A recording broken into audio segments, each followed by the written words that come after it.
Today we're going to be talking about the four major forms of prose in literature. Prose is a form of language that has no formal metrical structure.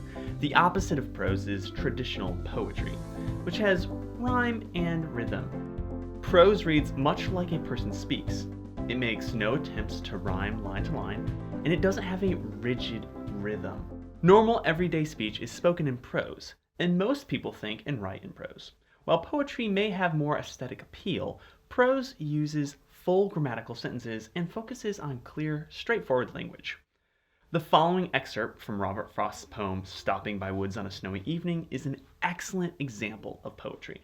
The woods are lovely, dark and deep, but I have promises to keep, and miles to go before I sleep, and miles to go before I sleep. The rhyming at the end of each line should signal to us right away that this is written in traditional poetic form. The poem also has rhythm, and check out the last two lines. They repeat. You wouldn't ordinarily find such exact repetition in prose. If this same sentiment were written in prose, it would sound something like this. I look around me at the woods, and they are lovely, dark, and deep. I know I have places I need to be, and promises I need to keep. But if I could, I would stay here a little while longer and enjoy the darkness in the trees. As you can see, there are no rhyming lines and no real rhythm, just normal conversational prose. Now that you have a firm grasp on what prose is, let's take a closer look at the four main types of literary prose. The first is nonfictional prose. This is prose that is mainly based on fact. Think about biographies and essays. The writer is trying to teach or document something that happened in real life, and they use conversational prose to do this. In Ron Chernow's biography on Ulysses S. Grant, we see an example of this kind of prose.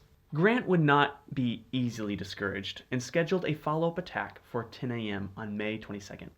As always, he believed delay would allow the other side to boost its defenses and absorb reinforcements. As you can see, Chernow is writing based on historical facts. He used letters and records from that time to inform his writing. In the first sentence, we see that Grant would not easily be discouraged. The author is making an assumption about Grant's attitude and emotions at this time, but he is doing so based on the historical evidence he has in hand. Therefore, though nonfiction prose may at times contain slight fictional elements, in general the piece has real-world information. The second type of prose is fictional prose. This is prose that is wholly or partly imagined. Novels are written in fictional prose, as are most fairy tales. Some of the greatest literary works of all time are written in fictional prose. Les Miserables, A Tale of Two Cities, The Adventures of Huckleberry Finn, and countless others were all tales concocted in the mind of their author. Fiction can sometimes be based on truth, but the events and conversations are made up, for the most part, by the author. Let's move on to the third type of literary prose, heroic prose.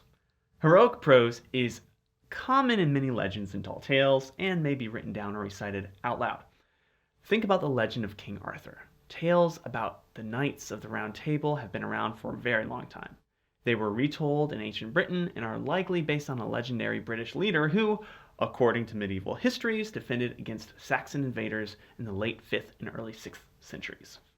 For a long time, the tales of King Arthur were passed down from generation to generation by word of mouth.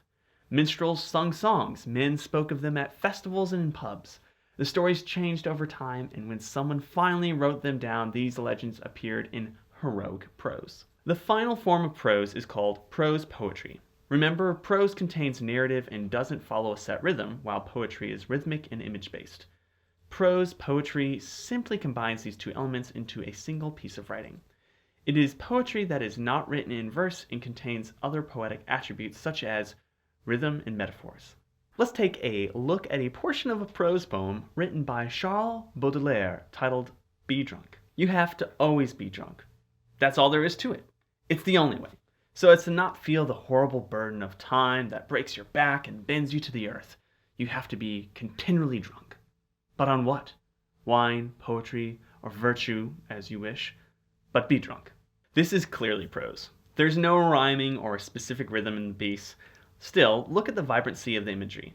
Baudelaire begins with a startling thought, and then with a few sentences you learn he's not necessarily talking about alcohol at all. He's calling people to not waste the time that they have and to be fully devoted to whatever holds their passion. To do this, the poet uses metaphors, imagery, and literary allusion. It's poetic, even though it's written in prose. In summary, prose comes mainly in nonfiction, fiction, heroic, or poetic form. Understanding the nuances of each of these can help you widen your own experience and further appreciate what you are reading. Thanks for watching, and as always, happy studying.